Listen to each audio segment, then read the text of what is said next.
bonjour bandeko na ngai bana ya Congo esika nyonso mokute na ngonga oyo naza na esengo mingi ya kokabola na bino mwa baide ngai naza nango na makanisi ngai na malobo ngai naza na yango mpo ya koyebisa bino concernant Jean-Pierre Bemba. Masolo tokosolola lelo ezali oyo etali Jean-Pierre Bemba. Jean-Pierre Bemba yambo na kobanda koloba ke oui. Merci le rôle de Boloko. Et alors, ils allaient pour un bonheur et la famille là, bananayo. Ils botent na Mobimba. Et non pour na libota ya bana Congo.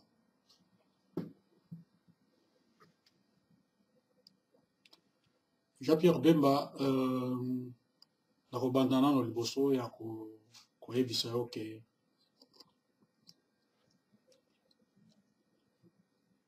sur 100% ya malheur oyo eza siko na mboka yo ozali na pourcentage na yo ya contribution na 100% wana. Pourquoi? Parce que en 2006 obana ina 1+4 ozali poste fonction ozalaki wana osala nango eloko te. En 2006 bana ya mboka avant même l'élection à Rwanda, avant l'élection en 2006, vous savez, le mouvement de rébellion appuyé dans Museveni, dans la multinationale.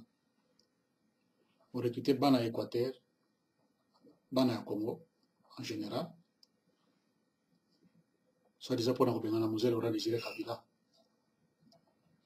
Nous avons une histoire à Mondengele Kaki. Boni Wakufaki. Angela Nzeresi Koza Tambola. Bana, ba mama, ba papa, en fait bana mboka.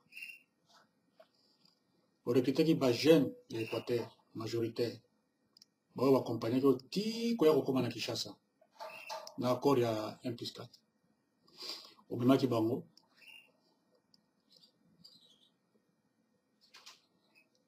Alors, na tanga pour l'année 2006. Bana mboka nyonso apesa ki au pouvoir na ye obomba yango obomba yango pendant 5 ans. 5 ans après okoka ko soki osali malamu babakelo 5 ans mosusu. Mais Jean-Pierre Bemba tant que civil so ozalaki technicien d'état-major ou bien technicien militaire ve lelo toza esika toza lelo te parce que ozalaki na baélément ya forces armées zayoasi na batechnicien ya forces armées zayoasi. Mais qu'est-ce qui s'est passé? Bana mboka apesi au pouvoir. Yo kamaki pouvoir wana teki yango tant que opérateur économique, au teki pouvoir ya bana mboka na prédateur pona mbongo. Pona mbongo. Et après après avoir accompagné yo na mapinga bana force armées zayoasi na quelques civils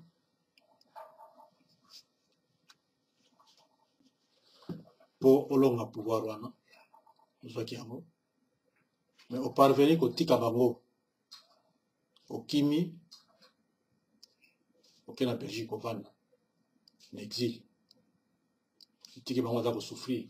Kabila bengi bangolais baye babombarde bango na camp ya ONU esika bazalaki okosola ata okosola te orevandika te baorfele batikali na ba 5 ans lelo bakona ba 18 à 20 ans oyo bimi na boloko bana wana bakomi bashege o batoni na shege na bililo wana lelo nyonso bazali bana oyo ya bakritere oyo bato Équateur majoritaire bayebi esika kokende te bamona bango bayebi te nini bakosala bakolesa bana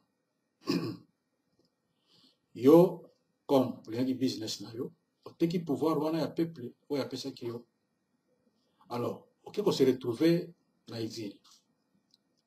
Na exil dossier oyo elandi yo ya bana ya kaka bango bana wana oyo okendaki na bango lokola ba mercenaire na Centrafrique soki na statut nini oyo otindelaki bango car ozalaki nano rebelle ozali coopération entre les deux pays te coopération militaire na mafia na yo likambo wana elati yo bakwe na yo ok okota na hôtel na bino ya ta business c'est pas eza prison te eza hôtel prison parce que ozotambola te mais eza hôtel ya bien ya lix ya bino bamafie bato baetondi na mafia internationale osali 10 ans na yo moko iponi okota ipuna bon kobima na yo eza esengo mpona libota na yo eza mpona esengo mpona bana mboka te mpo otekaki pouvoir na bango otekisi yango kabila mpona mbongo Jean Pierre Bemba oyeba officier boni bakufi batechnicien ya malonga bakufi mpona yo amuli aza témoin amuli obanda na yo barébellion wana lelo aza général na mboka wana aza témoin ya makambo nyonso bosali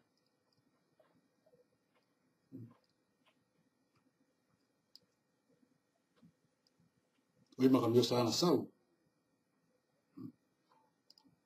technicien d'état major sau oyebi makambo nyonso osalaka ye baofficier boni yo ozalaki kobanga mpo bazalaki mayele ya armée oyo oeliminaki malignement Jean Pierre Bemba parce que tu n'étais pas militaire si tu étais militaire ozalaki koencadre bana wana malamu ofutaka bango te ozalaki kofuta bango te mais bazalaki na volonté ya kolibere mboka bafourmi rouge wana baza kobunda mpona libération ya mboka mpona kanda mpe ya président ya Mobutu fo bakokerir pouvoir na nsima na yo yo ozwi pouvoir wana ovwaki yango na mai et puis bakomi badélaissé misu bakoma bapêcheur misu bakufa bazokufa na baprison misu bayebi eloko bakosala te na basi na bango na bana alors na brassage oyo esalamaka soit déjà soki 1 plus 4 brassage ya armée oyo bosangani na baugandais na barwandais armée eza siko na mboka wana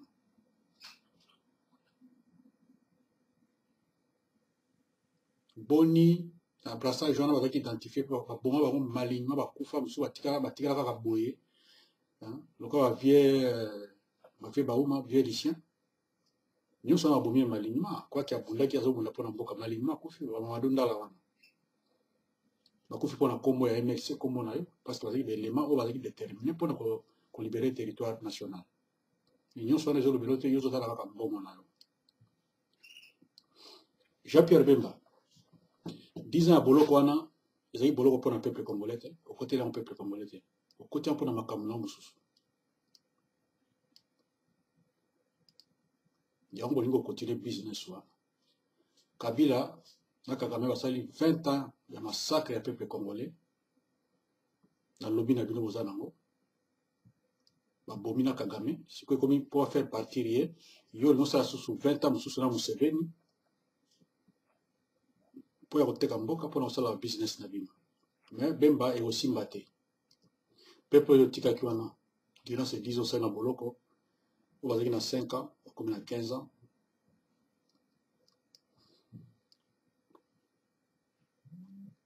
oyo bazalaki na 20 ans bakomi na 30 ans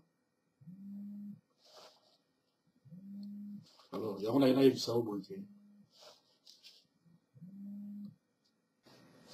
to nayebisa o boye soki okozonga na mboka okola mwana mboka ozongi na yo oserali na osali opposition na yo normalement contre Kabila ndenge baoposa mosusu oyo bazosala vraiment na motema moko mpona kofaire partir Kabila toke na baélection ou pas avec Kabila ou sans Kabila ndenge kosalema wana ou transition ya biloko nyonso towana kosala politiquement parce que nous ne sommes pas des politiciens de politique toza bapolitique bamilitaire soki bana mboka bakoponda yo oke na mbende ozwi mbende odirige mboka wana mais soki ozoya kaka na mafia lisusu neti osalaki na 2006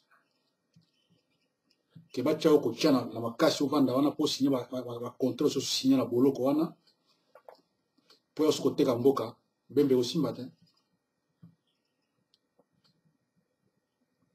bana mboka bakotiko te tokotiko te biso bana mboka tokotiko jamais Bemba na biloko wana oya nango to souffrance oyo nyonso euti oleka oyo ozalaki ke yo moto bino oza parti bato bafavorize souffrance yango yo komela mai ya piono na hotel na bino ya CPI kuna oyo ya mafia epuis obima oyeba tie otia kaka oye ovandi ale ba contrôle signé, baïba, baboma susunde auto bomana pendant 20 ans, plus de 12 millions de morts. Alors yo yeli susu na mafia na baba suko boma pona oyiba susu minere.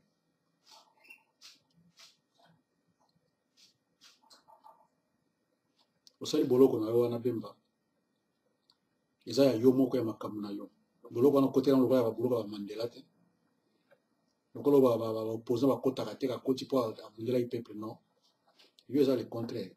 Yo koti boloko parce que o teka ki peuple, o teki pouvoir peuple apesa ki. Osali boloko na yo eza ya yo moko ba sime yango na makamu na sa na Centrafrique.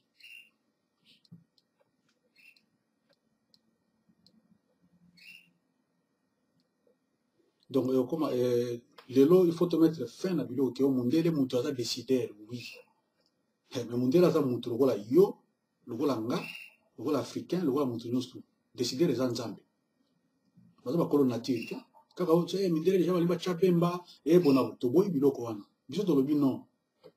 To ko bunda. Ya wana bemba ndenge na otiko loba soko kozonga na mboka. Za mboka na yo siko botami siko koli. Zonga, soko sala opposition na yo contre Kabila, ok. Mais soko sala opposition ya lokuta, ya accompagner sous ba pouvoir ya Kabila na ba Museveni wana. En tout cas bemba nzamba okata yo vimna mukuse parce que bomisi ba te belé na lubando bandaki osali nini na yo rebellion na yo. Appuyé na armée mobima na mona te révolution sala on armée étrangère te. Révolution sala on armée étrangère te. Révolution sala on bana mboka. Osanisi bana mboka, osali révolution parce que bozana mawa ya mboka. Mais bino musala bino ba koza ba paya. Est-ce que bino ba koza bino teke bino pe pays lokola bino na boka pe ko envoyer pays mususu, to zo pe ba richesse à pays mususu. Kaka ba moni bika bino kaka, oye ba futi mbongo. Osi armée ba paya ba koti. Ba ye ba bomi ba zumbongo nde ba lingi. Bino ovandi wana po yo sala business oya yo pona famille na. Il faut tika biloko wana. Ba Rwanda ba kotaki. Na ba Uganda na ba Burundi na Muselo na Laurent Désiré Kabila. Bomoni conséquence. Yero armée za contrôler te. Armée za armée wa kizoba zoba. Armée nationale za te. Valeur ya mboka za lisusu te. Tout wana pourquoi parce que soko ngombo ko mener rébellion ou bien révolution. Pour une révolution active pour faire partir un dictateur. Mais comploter na bana mboka, bo bengani bo yoka bino bana mboka.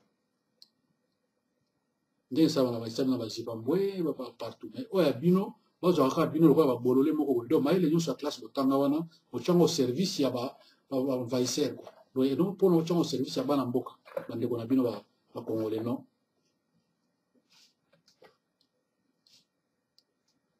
Mais je pense que cette fois-ci en tout cas vous allez un peu difficile hein. Vous allez un peu difficile.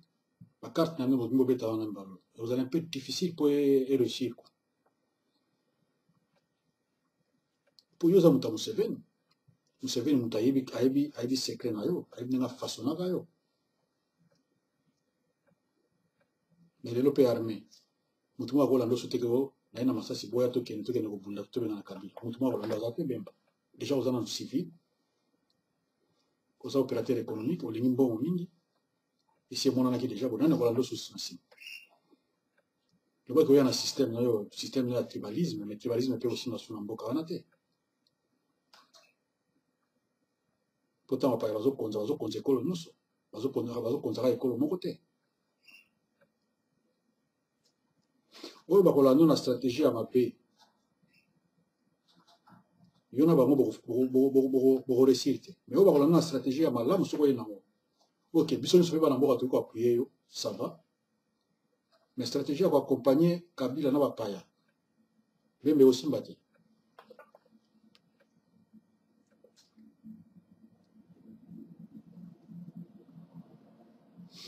Peuple wana amona ki pasi, abundi, apesi au pouvoir et mona na miso abatu. Ata soki kutu. Ke ozo pouvoir na moteke ya ngwende ya bokonzi. Bagam sa ta poste mon premier ministre et nous devons comprendre que il pouvoir me appeler sur un poste mais yo teki yango soit disant comme opposant républicain. Oteki yango, Kabila du pouvoir wana, oyo ezaki ayete, au peuple a péché, au peuple a moni pasi, na bazir, na baboule beteli bango. Ba potopoto banini, pour pas ko voter yo Bemba, ba voter yo. Par après, attends que pression à niveau international, à mon soutien nini. Mais tant qu'on se met dans les camps, il faut oser l'accès de détermination, soit que na bolo pour na likambo yango, soit pas bomayo, au tika la héros. Mais yo aussi quand on a bon, on a bon, au teki pouvoir. Après, on sait que inacceptable. Mais au son du maquillage, il fallait on dit bara que social mbeba ici. Mais au teki pouvoir ya peuple. Oui, bah tout le monde va kufaka tango wana yo au bara que cesser le fait. Oui, vieni, mpaka boni bakufaka. Bana, jeune boni bakufaka. Yo le cesser le fait. Et puis, tiki ba on a éboulement, na yoma, au bimi, ok, au dans la Belgique. Alors, pour nous coincer bien, nous avons mis dans cette trafic, bakangi pour la peuple, bakangi pour la peuple congolais, pour le peuple congolais, non, héros n'a vu ça, tu n'es pas aux héros, Bemba. Héroïsme, moko salaisate. Héroïsme, moko yo salaki na 2006 pour la peuple anezate, aux héros, Bemba. Aux fiche du pays, mais tu n'es pas aux héros, héroïsme, aux héroïques na ni. Au sein du mot héroïsme, au sein de rien du tout. Or, c'est le contraire. Tu as vendu le pouvoir du peuple pour Nambongo. Malgré Mbongo, il y a papa Jano Nyonso. Mbongo, Nyonso, il y a famille. Mais non, au lieu de sauter sur le pouvoir, au péché, au técan, on pour Nambongo. Banina Nyonso, qui m'a eu bien. Avant même, en 2006, avant 1+4, qui m'a eu Banina Nyonso. Pourquoi? Amo Liwana Zaki officiel et MLC. Akimaka avant, il doit être général en gendarmerie, ce gars à la police. Vous avez belé, officier mingi. Au foot avec la soldat, si vous avez un bon côté, et l'autre bon côté, vous avez bunda quoi qui va aller bunda farouchement pour conquérir le pouvoir. Puis va démontrer qu'il y a un fort. Les jeunes recrutés en Équateur, recrutés en Ozaï, et puis dans ex-phase. Héroïsme ezalaki attend wana bazobunda mpona yo conquérir le pouvoir. Maintenant bakomi yo sikoyo ali otelema kama business obosa ino keno ezali mpona kolibere nation otelema kama business na yo mbongo na yo.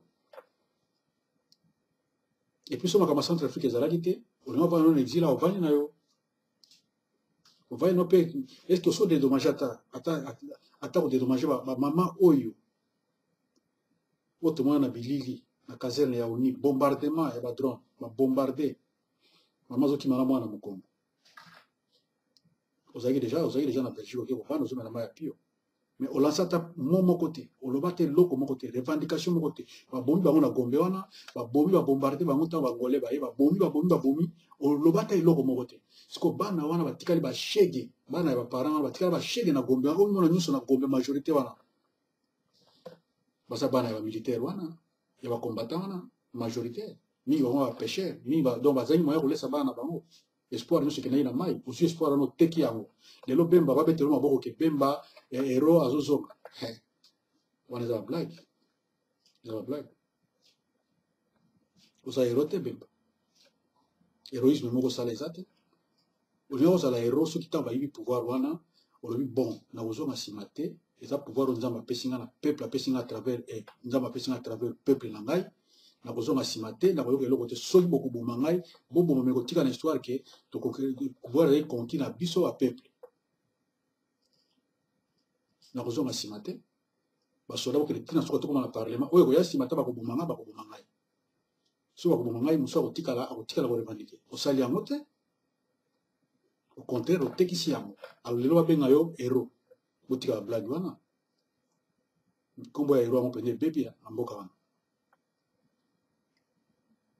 on va applaudir yo pour un sentiment maintenant muto ça un vrai philosophe muto et ko a une observation à applaudir yo te même pour ça va gaffe belé n'attend que ba nega mouvement là pour mala moko OK ça va peuple apesi au pouvoir, apesi au confiance. Mais tant que pouvoir yango obwaki yango bongo lelo soki ozongaki o mais boniko bosala na peuple yango tiwa boye vraiment mawa te ndemba soki ozonga na mboka soit tocontinue babusiness na yo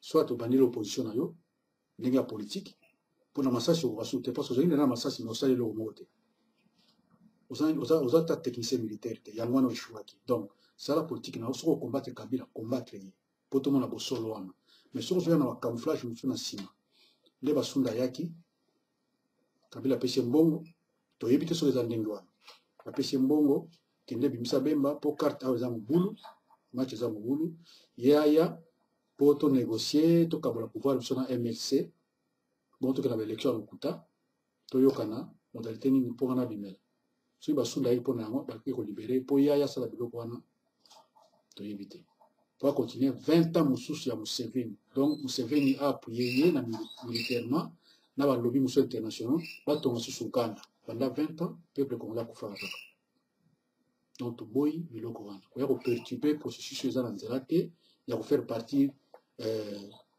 président Kabila koya koperturbe yango te botika sentiment quoi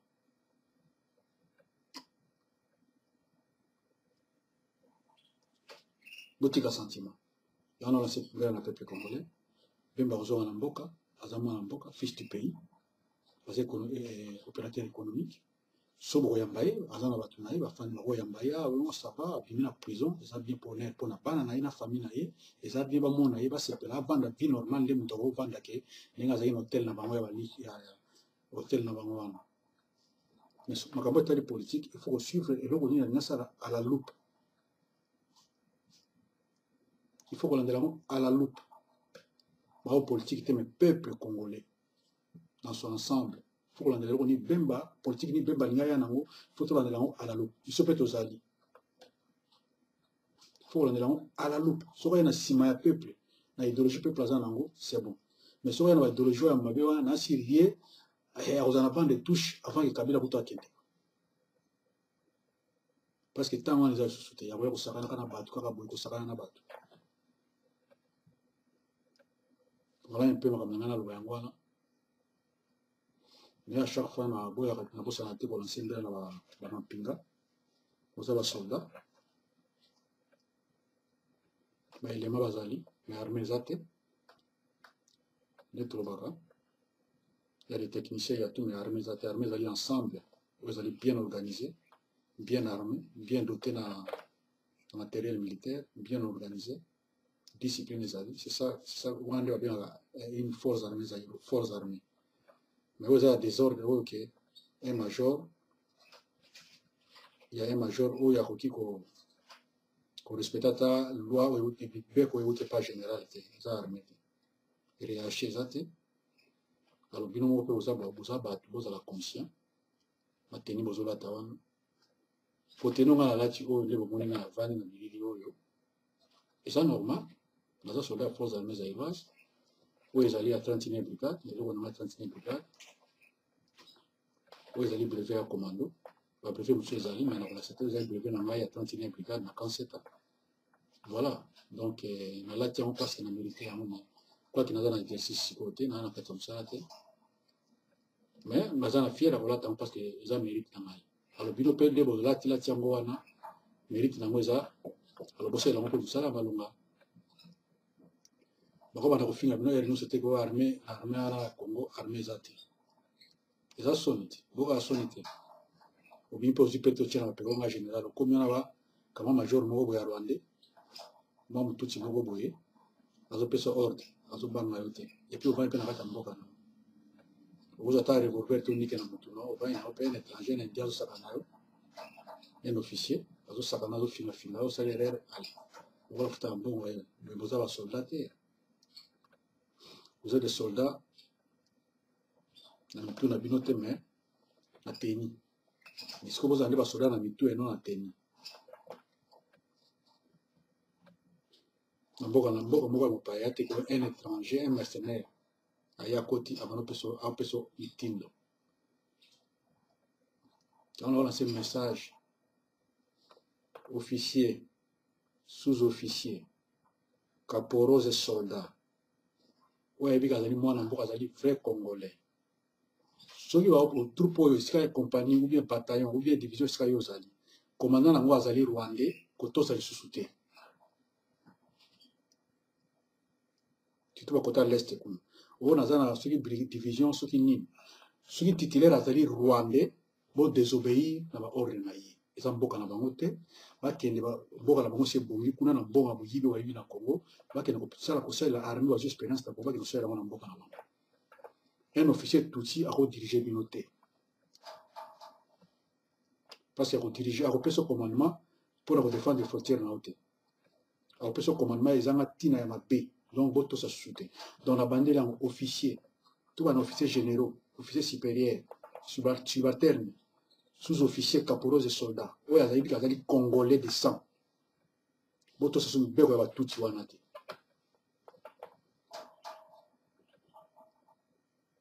Voilà un peu on a dit non ya c'est un message pour j'appelle même là. Place à Zali à réfléchir vraiment bien. Attends ça bon on a malam. Ayeba azanani auti wapi azokende wapi. So elle n'a pas la comme na économie en bongo, tu as peine besoin d'économiste hein, va soutenir en boka na. Bon comme kana boka ya ba tuti rwandais, na quelques officiers militaires. Les économistes congolais bazati. Les millionnaires congolais bazati. Millionnaire commandé muta la politique. Na wazana armée. Les civils millionnaires aussi les opérateurs économiques. Bazate. Tu as besoin de la bino babemba wana pona kutombola sous mboka wana économie quoi. Na côté civil quoi. Na côté tellement comme social. Mais pour la politique, ce que le moyen va lire wana ya mabe wana ya marque wana ko kako kabila yeraki, ba ba chao ko cha, bemba désolé quoi. Donc mais ka réfléchir quoi, pour ko simbate.